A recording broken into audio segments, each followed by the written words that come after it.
This program is brought to you by Stanford University. Please visit us at stanford.edu.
Please be seated.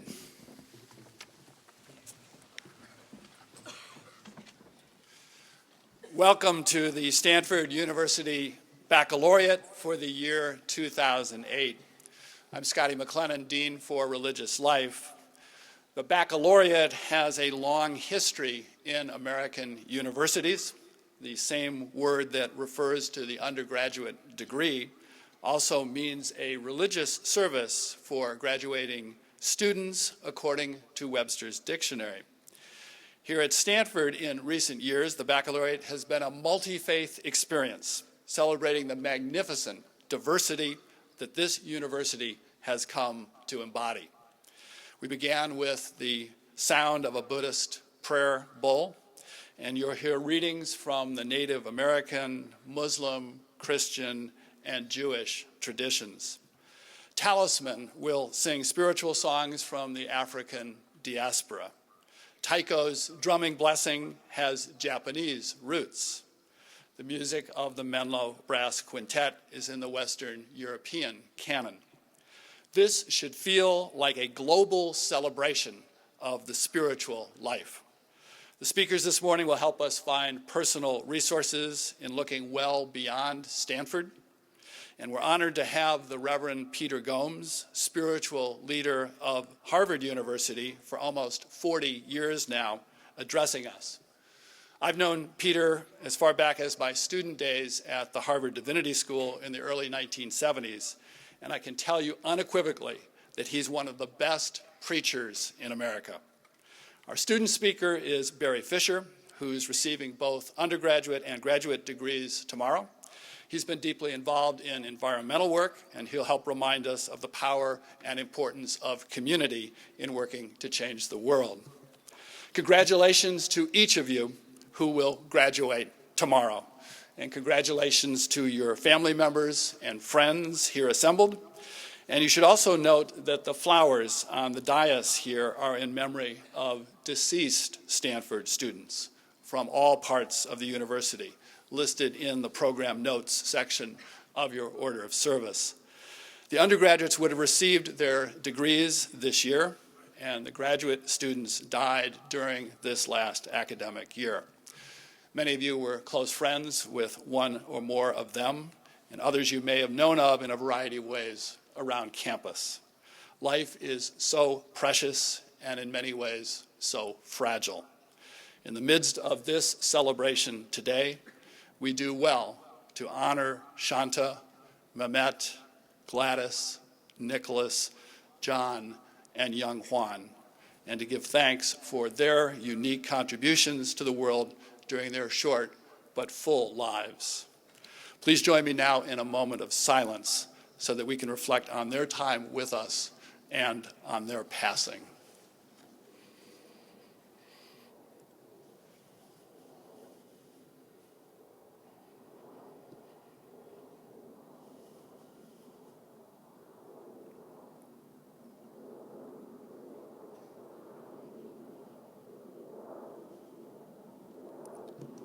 Amen.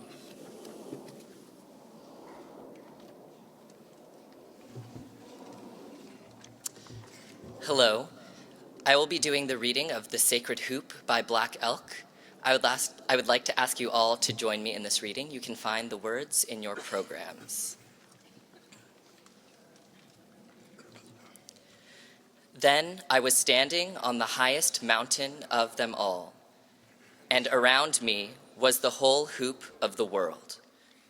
And while I stood there, I saw more than I can tell, and I understood more than I saw. For I was seeing in the sacred manner the shape of all things of the Spirit, and the shapes as they must live together like one being. And I saw that the sacred hoop of my people was one of many hoops that make one circle, wide as daylight and starlight, and in the center grew one mighty flowering tree to shelter all the children of one another and one Father. And I saw it was holy.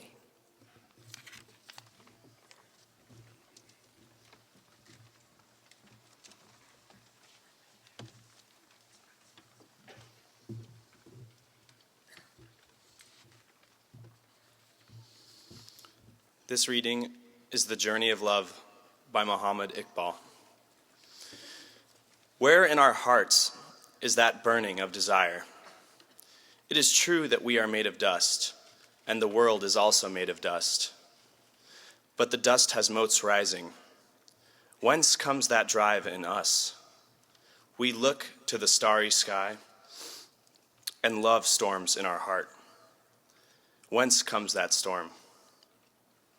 The journey of love is a very long journey, but sometimes with a sigh, you can cross that vast desert. Search and search again without losing hope. You may find sometime a treasure on your way. My heart and my eyes are all devoted to the vision.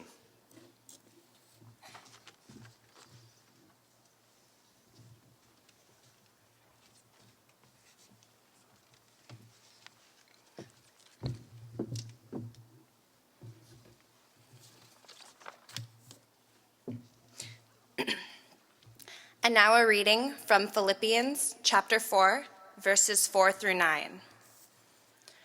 Rejoice in the Lord always. Again, I will say, rejoice. Let your gentleness be known to everyone. The Lord is near. Do not worry about anything, but in everything, by prayer and supplication, with thanksgiving, let your requests be made known to God. And the peace of God, which surpasses all understanding, will guard your hearts and your minds in Christ Jesus. Finally, beloved, whatever is true, whatever is honorable, whatever is just, whatever is pure, whatever is pleasing, whatever is commendable, if there is any excellence, and if there is anything worthy of praise, think about these things. Keep on doing the things that you have learned and received and heard and seen in me, and the God of peace will be with you.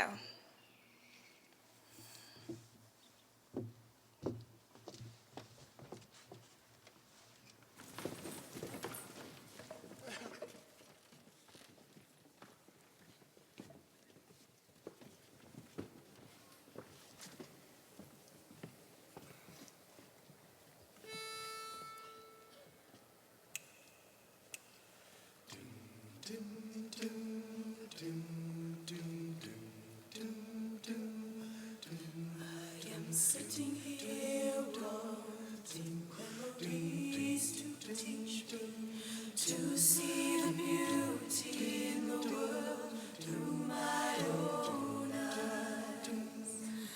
I am sitting here wanting memories to teach me to see the beauty in the world through my own eyes. You used to rock me in the cradle of your arms. You said you'd hold me till the pains of life were gone. You said you'd comfort me in times like these and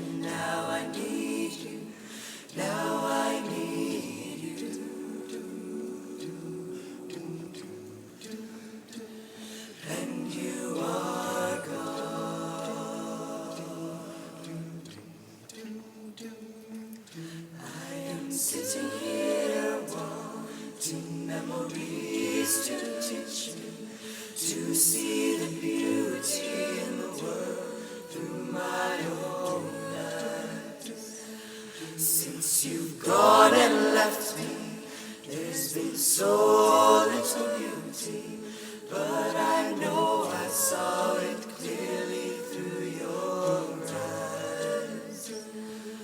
Now the world outside is such a cold and bitter place.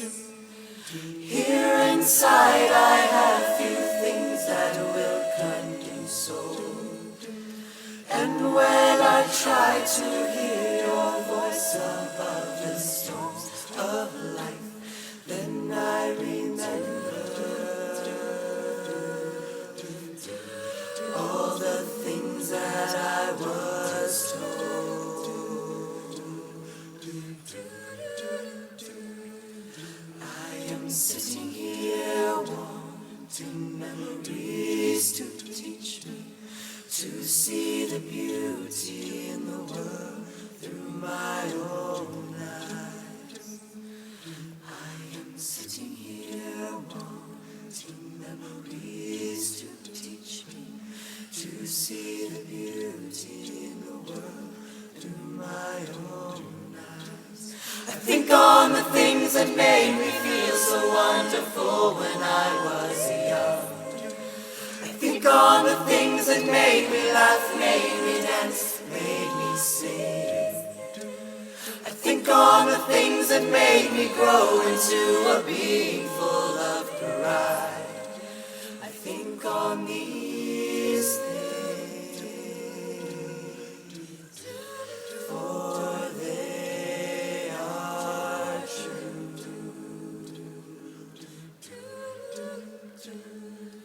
I am sitting here wanting memories to teach me to see the beauty in the world through my own eyes.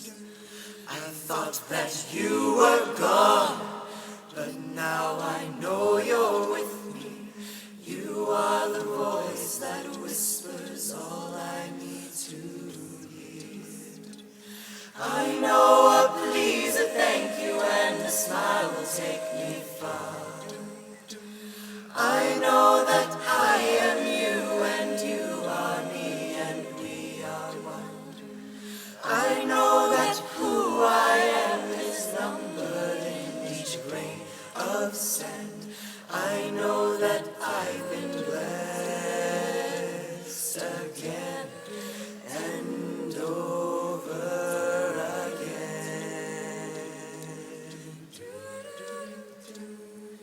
I am sitting here wanting memories to teach me to see the beauty in the world through my own eyes. I am sitting here wanting memories to teach me to see the beauty in the world through my own eyes.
Those of you who are wise in the literature of the world will recognize that my title is a direct rip-off of Dr. Seuss.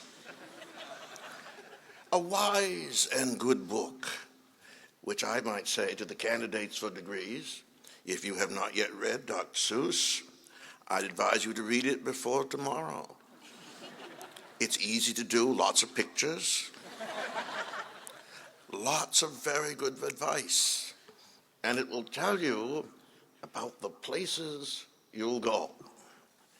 Now, I hope you will be going to far more interesting places than a recent survey of Harvard graduates demonstrates. It says that the candidates for the first degree from my university are going to one of three cities. They're going to Washington to run things. They're going to New York to make money. And they're coming to Los Angeles to have fun.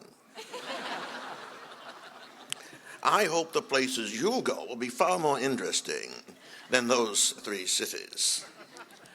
Washington can't be run.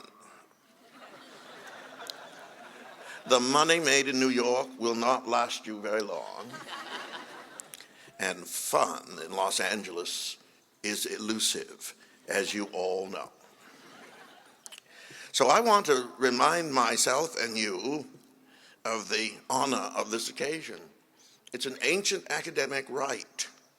The old assemble 10 feet above contradiction in front of the young who are huddled before them in curious dress, so that you will not be confused with your parents. The dress is meant not only to distinguish you from the crowd, but to humiliate you as well. It makes you look ridiculous. I know it, and now you know it. And the thought that you've paid good money to rent this ridiculous costume, which most of you will never, ever wear again, is just a sign of how little you have learned in college. But this is a great occasion, the baccalaureate, far more significant, dare I say, than commencement itself. On commencement day, tomorrow, there will be ample proof that it is still possible to fool a lot of the people a lot of the time.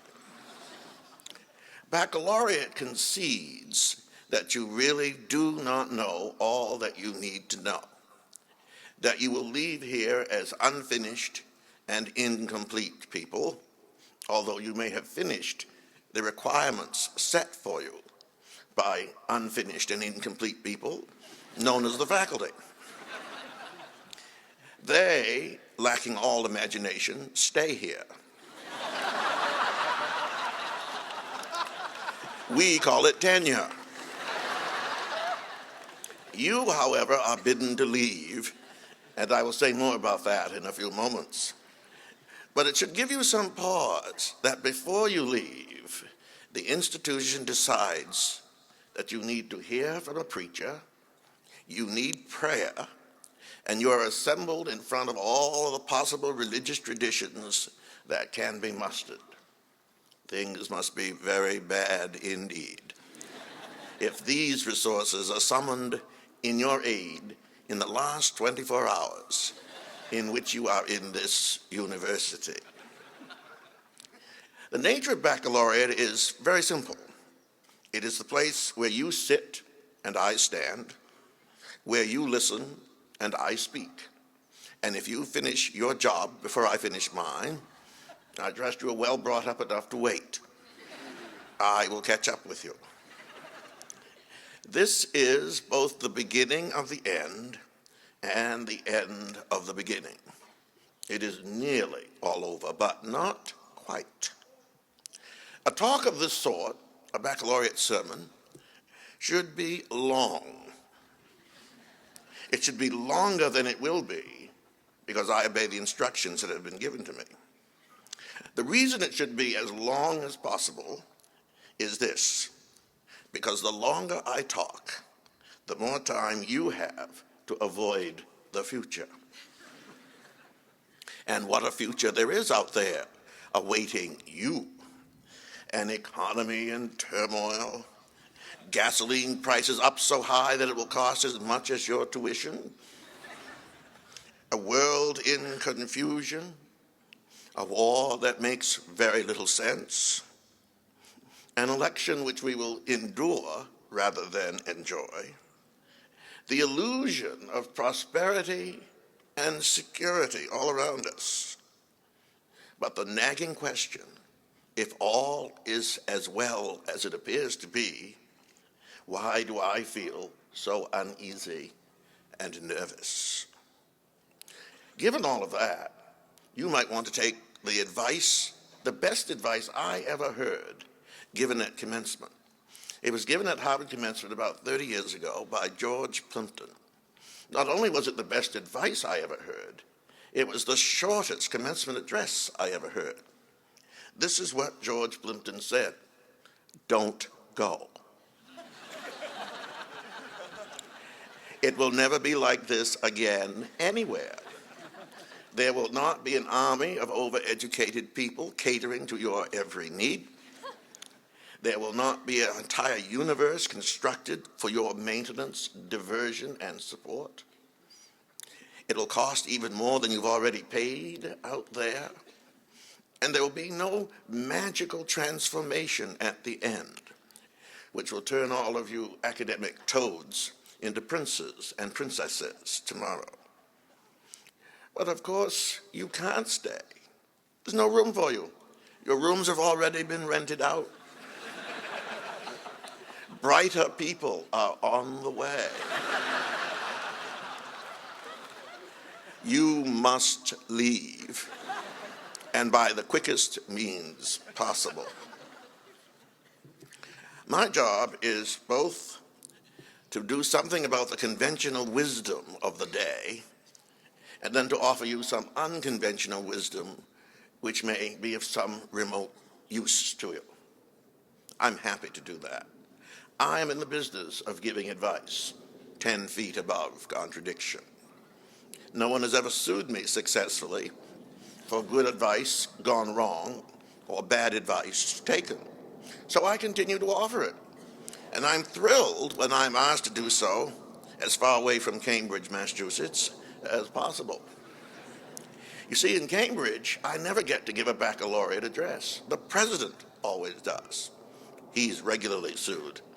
And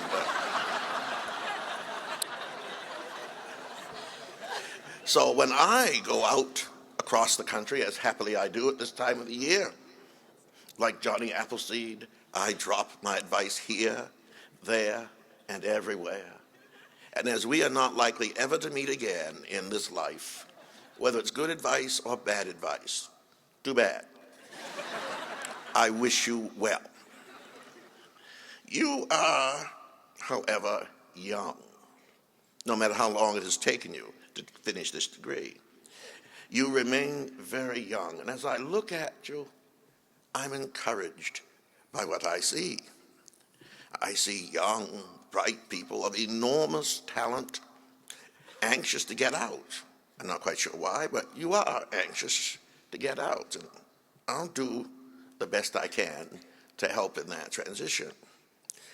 You are full of expectation and some degree achievement. But your chief quality at the moment is your youth, which you will not have forever. If you doubt me, turn around.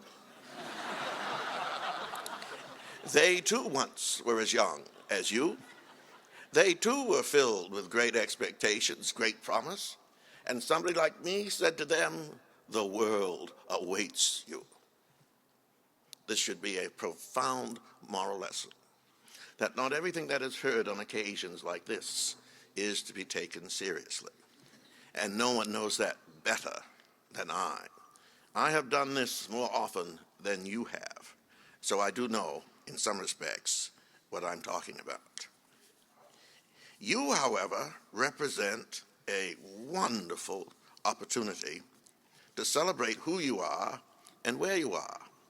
And so I want to begin with the only serious limerick I have ever heard. Now, we all know about the girl from Nantucket, but it's not that kind of a limerick. This one goes in this way: Blessed Lord, what it is to be young, to be of, to be for, be among, be enchanted, enthralled, the caller and called, the singer, the song, and the sung. That's you. And what a joy it is to be in the company of the singer, the song, and the sung. You represent, to some degree, the hope of the world. God help you. That's why you are here. You need all the help you can get. These degrees, distinguished as they are, these specialities to which you have devoted at least 4 years, and some of you considerably more, all of this represents but a small down payment on whatever it is you can offer to the world. You need to offer it with all of the energy and the modesty you can summon up. And the great test of life will be how to live when you are unable to fulfill your ambitions. Now, one of the great bits of conventional wisdom that commencement and baccalaureate preachers tend to offer is the notion, you're ready, you're prepared, you can do it, so go for it. Your training and experience prepare you for all that there is to do. We can't wait. That is one bit of conventional wisdom. The other bit of conventional wisdom is the world is waiting for you. Somewhere out there, millions and millions of people are waiting for graduates of the class of '08 to lead them into the future. Yesterday was chaos and confusion. Tomorrow will be sweetness and light, thanks to you. You are Stanford graduates, after all. How else can we expect to get along other than with your guidance, your inspiration, your leadership? Well, I wish to be quoted as saying that the conventional wisdom on both points is quite wrong. Your first experience with reality will be that you can't do everything you set out to do. Some of you, I don't doubt, are very ambitious. You will find the cure to the common cold. You will sort out the economy. You will bring harmony among the races. You will bring peace in our time, honor and understanding. Very unlikely. Very unlikely indeed. Smarter and better people than you have tried, and they have failed miserably. So what makes you think that you can do any of this? Your second encounter with reality will be that at first, at least, the world will hardly notice you're there. That is, unless you go out in the world and remain dressed as you are this morning. Go into your Dunkin' Donuts dressed as you are now, and they will notice you, and they will pay attention to you, but you'll not get anything for nothing. The world will little note nor long remember what you say or do here. It's a shame, but that is the case. We at Harvard have been graduating people like you since 1642. And have you noticed? Every year the world seems to be getting worse and worse and worse. Maybe we should stop.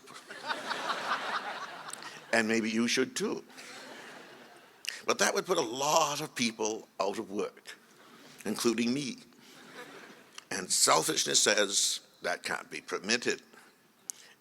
So you need to understand that you can't do everything you want to do, and that the world is not entirely sitting at your feet. The great question will be, what happens when you discover that you're not quite able to do everything that you want to do? This is where the unconventional wisdom comes in. I want to suggest to you that there's a great deal of virtue to be discovered in counting up your failures rather than your successes. Nobody on commencement day or baccalaureate day wants to talk about failures. Most of you have slid through them, hoped no one remembered them, managed to get by on a wink and a nod, and even some of you on the wings of prayer. But I want to suggest that failure may very well be your most important and useful teacher. When you succeed, as many of you have, leaping from mountaintop to mountaintop, you do not pause to say, how did I get here? Most of you are of the view, I deserve to be here. I got here because I'm good. I'm clever. I know the answers. I not only bought the books, but I read a few of them from time to time. But when things don't go your way, it is at that moment that you actually begin to say, what happened? How did that go wrong? Who screwed me? Or what did I do wrong? It's usually the first question rather than the second that gets the emphasis. Failure, if it has any value, teaches us a great deal. And if an education is of any value, any good at all, it will help us to understand the constructive uses of failure. You will make many mistakes, but ideally you will not make the same mistake over and over again. Make a new mistake. Do something wonderfully creative and newly stupid. You will discover that there are benefits to be had in that. If an education, if a Stanford education is of any value at all, of any good, it will help you to make a life, a good life, and not necessarily a good living. Now, I hope some of you have jobs. I'm sure some of you have prospects, and some of you even have a future before you, even if it's only in graduate school, or heaven forfend, law school. Law school is where those who have absolutely no idea about what they want to do end up. They think at law school they will teach you to think, which is not necessarily true, and that you will do well in addition to doing some good. I don't want to knock any of you who have law school as an ambition, but I think you should think higher. Your whole object here is not to make a living, but it is to make a life that is worth living. And the question that you need to ask you is, what will you have left when the things you don't want happen and the things you learn here you forget? Some of you are already well on the way to forgetting. And that is probably a good thing, because college is good for you while you are here, but it is not good for you long after you're gone. You have to make it up as you go along. And one of the reasons that we say prayers for you is that God will give you the wit, the imagination, and the courage to make it up well as you go along, without anybody to hector you or any credit, such as this world or this university counts credit. Will that be on the final? Of course it will be. The ultimate final, for which we will all sit uneasily. But that's another matter. I dare not venture to be too religious or too theological on an occasion such as this, even though I stand before that great monument to Mrs. Stanford and in memory of God. So I want you to first think about the virtue of failure. Think of the things that haven't gone right, the things that don't go well, because there will be many more of them in your lives. And how will you sort out those failures? What will you learn from them? What will you make of them? Become acquainted with failure, for failure will become acquainted with you. It will know your name. It will know your vanity. It will know your weak spots. So you'd better be prepared to deal with it. That's the first thing. The second bit of unconventional wisdom I want to offer to you is to entertain the value of impossible things. As I look out at you, you all look very sensible. Few of you have taken many great risks. You've all done the right thing. You've all come to the right place. And here you all are at the right moment, ready to be spat out of Stanford's mouth like a watermelon seed.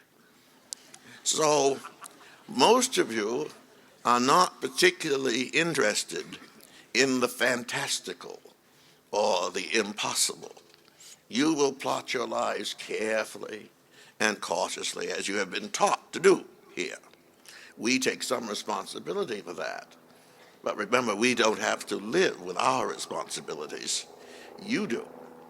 And so I want to invite you into the world of the fantastic, the world of the impossible, the world of the things that don't necessarily make sense or scan. It's an invitation to do something most college graduates are unwilling to do, and that is to take risks. People think that your undergraduate experience should be practical and useful. I hope it has been impractical and will prove unuseful to many of you, because that means that you will have to start learning, perhaps for the first time, and on your own. And that's not a bad thing to do, because you have the talent, most of which has not been called upon during your undergraduate days. Most of you have got by here on 20% of your skills.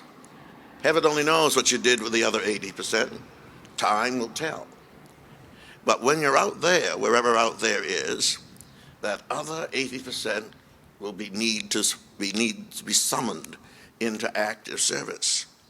And my guess is it will be a surprise that you will be capable of doing what would right now appear to be impossible things. If we are to profit from failure, to learn from it, then we are free to imagine, take on impossible things that we would otherwise avoid for fear of failure. In taking no risks so as to avoid failure, we also fail to take the risk of success, achievement, and, dare I even say it to you very solemn-looking people, joy. It is a joyful thing to have a life to live. You are meant to enjoy it. You are meant, strangely enough, to be happy. Now, you don't look very happy right now. I suppose who would, hearing an important speaker talking about failure and imagination? But you are meant to be happy, to say, I am using my time, my talent, my place, even my treasure, in such a way as to give me happiness. Now, the smarter of you are saying, all very well and good, Reverend Sir. Define happiness. Well, I'm ready for you. And I have a dead white male to support what I have to say, so it must be true. It is Aristotle. Remember him, Aristotle? He defined happiness as the exercise of vital powers along lines of excellence in a life affording them scope. That describes you. Vital powers. You have those vital powers. Now, you're not quite as vital as you were when you were freshmen. You are in a state of perpetual decline, I'm sorry to say. And it will only get worse. There's no way to recover that elan vital that you once had, but there's still enough of it in you to make a difference. Along lines of excellence, the very best use you can possibly make of your powers, and your life, even the most miserable of you, your life is an exercise in scope. You will have opportunities none of you deserve, but all of you will have to exercise those vital powers. And it is in doing all of that that happiness comes. Happiness is not what our Constitution provides. You don't pursue it, but you discover it when you are doing something useful and good. And when you do that, you will wake up and say, I'm a happy person. I'm not a frivolous person. I'm not a person filled at every minute with pleasure, but I am happy. I have a sense of place and purpose. And that, when all is said and done, is the very best that we can hope for you. And so we do. And we invite you into that world of impossible things, of which happiness may be one of the chief. I like to quote here my favorite intellectual on the subject, and that is the Red Queen in Alice in Wonderland. Remember, the Red Queen boasted that she believed as many as 6 impossible things before breakfast. How many impossible things have you believed before breakfast this morning? Most of you haven't had breakfast, I can tell. So there are no impossible things to believe in or to think about. Most of you drank your breakfasts last night. I understand that too. But there is something about those wonderful, impossible things that makes the world a place for you. And poor old Alice, such a little prig. I can't stand Alice. She doesn't get it. She doesn't understand it. But perhaps you do. And so the great question for you will be, what wild and impossible, irrational thing will you aim for in your life? What strange, unpredictable enterprise will take you from this place? How will you do it? Somebody said, it is like teaching a rabbit to play a drum. You do it over and over and over again. I cite another dead white male, probably 2 more than you've had here. That old cynic Voltaire, who said, how infinitesimal is the importance of anything I do, but how infinitely important it is that I should do it. Is that just another 18th century dude mouthing off? Or could there be something in it for you? When you combine the joys of instructive failure with the persistent pursuit of the impossible, it seems to me you have a recipe, my dear young friends, for a good life, one in which the rest of us will be as interested as you are. A good life, a life worth living, and literally at the end of the day, that is what it is all about. I once gave an exercise in freshman English composition at Harvard. It was not a very popular exercise, and I didn't repeat it very often, but it was a very good thing to do.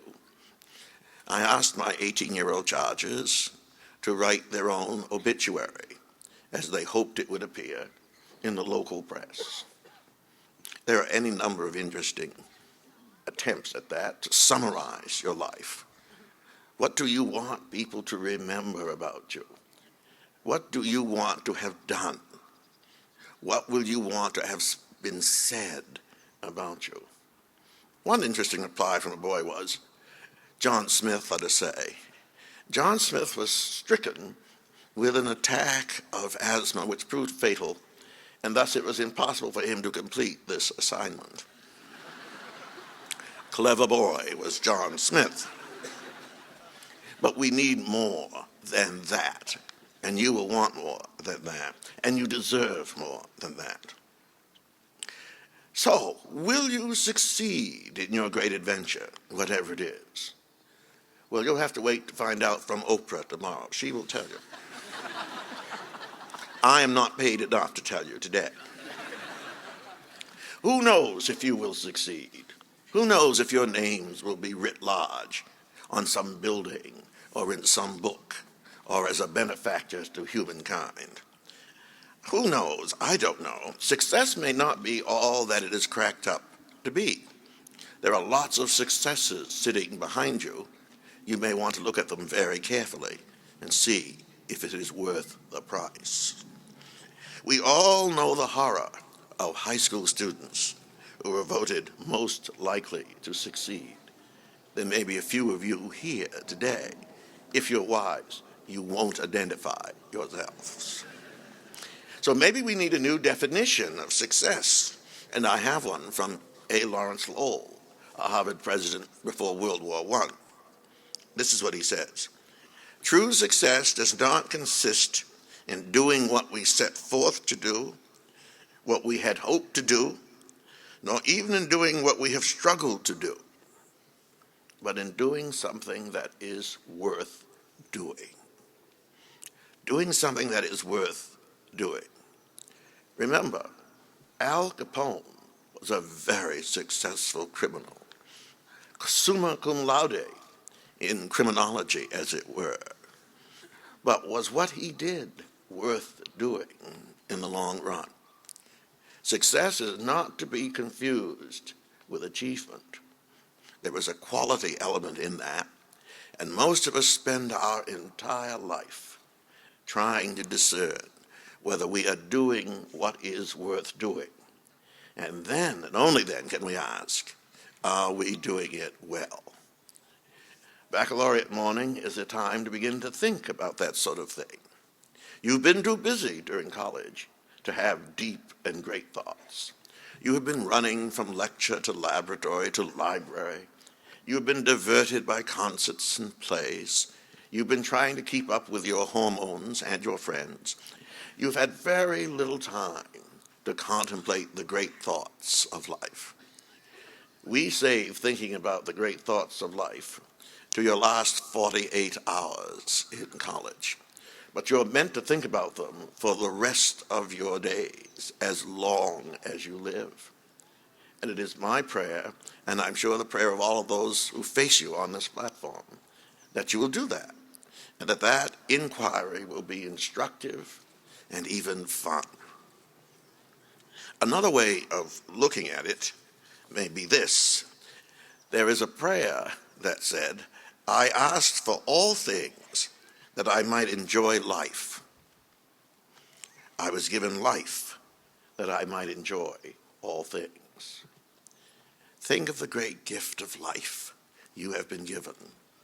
Think of the great gift of mind and spirit that you have been given. And you can from time to time think about how you wasted and squandered much of it. But you can be grateful that in most cases there is more ahead of you than behind you. I think I can honestly say to each of you, your best years are ahead of you. They should be filled with joy, with happiness, with a sense of accomplishment. They should be filled with the sense that you have used your time as wisely and well as you could. You should not be somebody else. You should be yourself. You should be as God meant you at creation to be. And you should take the time to think about what that might mean. When all is said and done, and it nearly is, it doesn't get any better than that. And so I wish to each of you lives in which you discover the joys of instructive failure and the delightful pursuit of impossible things. Nothing more than this is necessary, but nothing less than this will do. This might seem like errant pulpit nonsense to you this morning, but trust me, my dear young friends, the day will come when you will remember something of these remarks by that obscure clergyman at your baccalaureate, and then it will not be too late to act upon them. I wish you good and happy and useful lives, and that you will never be alone in the pursuit of all that is good for you and for the rest of us. God bless you, and good luck. You will need it.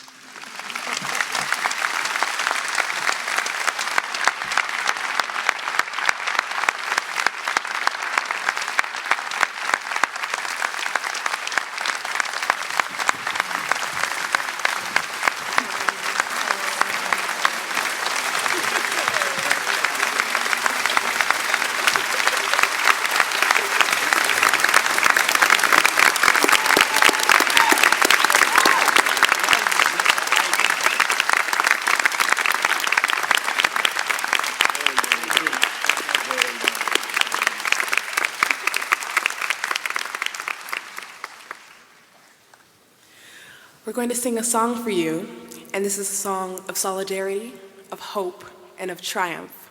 It was written during the apartheid era in South Africa, and it's sung in the language of Xhosa. The translation is as follows. Hold on tight, my people. Do not get weary. Do not lose your strength, for we can see that they wanted to finish us, but one by one, they will not succeed. One by one, we will win this. We'll win because we know who we are. The color of my skin is dark. I am proud of it. The color of my skin is dark. I will die with it. Oh yes, it is beautiful, and we will win, one by one.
Hi.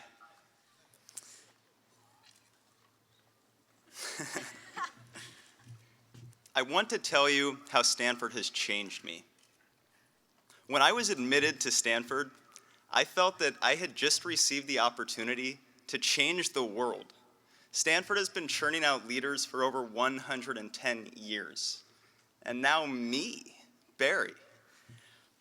A Stanford education would give me the intellectual power to become a real leader, to realize global change. Now, after interdisciplinary studies, competitive sports and community advocacy, and 3 continents of international programs through Stanford, I've discovered that my original vision of individually changing the world was naive. I've come to realize that I cannot change the world, but we can. I've come to be imbued with Stanford spirit, a spirit recognizing that changing the world requires a community.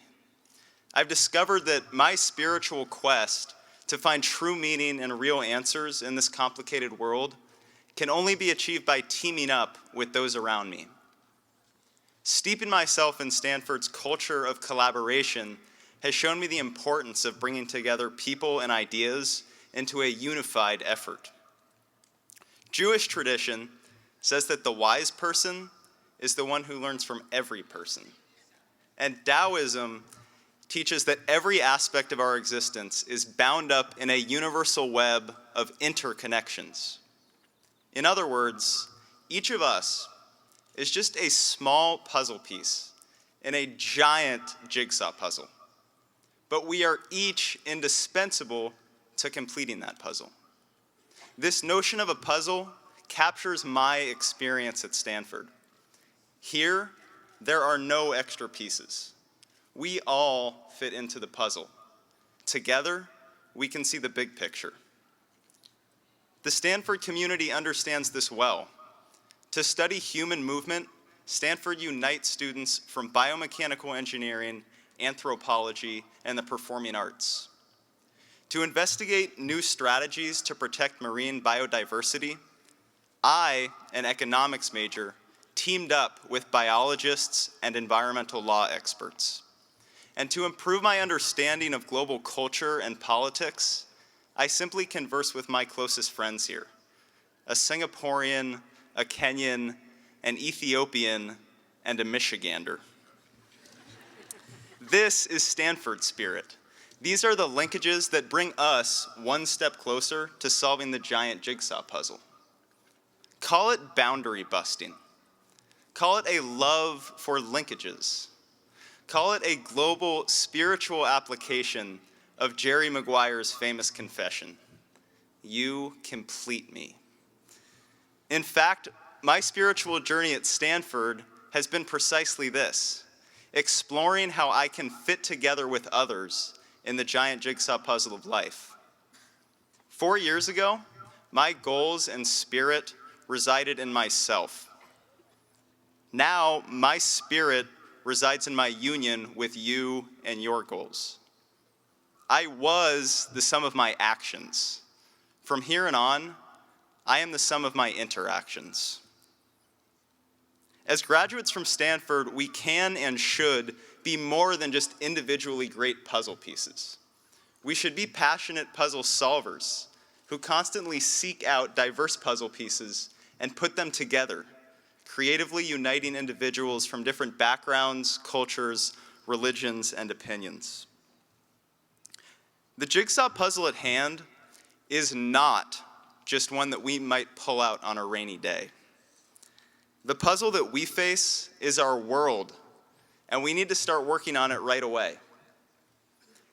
With this in mind, I leave Stanford with a renewed spirit, convinced that I cannot change the world, but we can. Thanks a lot.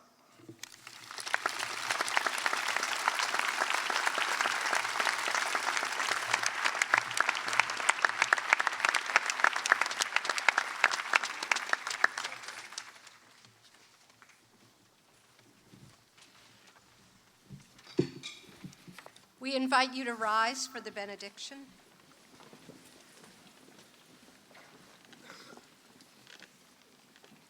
There is a divine dream which the prophets and the rabbis have cherished and which fills our prayers and permeates the acts of true piety.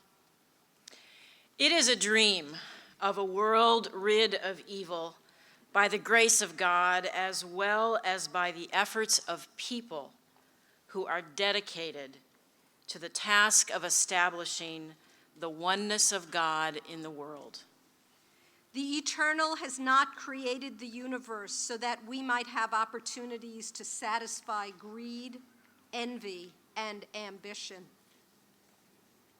We should not spend our lives hunting for trivial satisfactions, while God is waiting for our efforts and devotion. We have not survived so that we might waste our years in vulgar vanities. God is waiting for us to redeem the world. Please be seated.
The preceding program is copyrighted by Stanford University.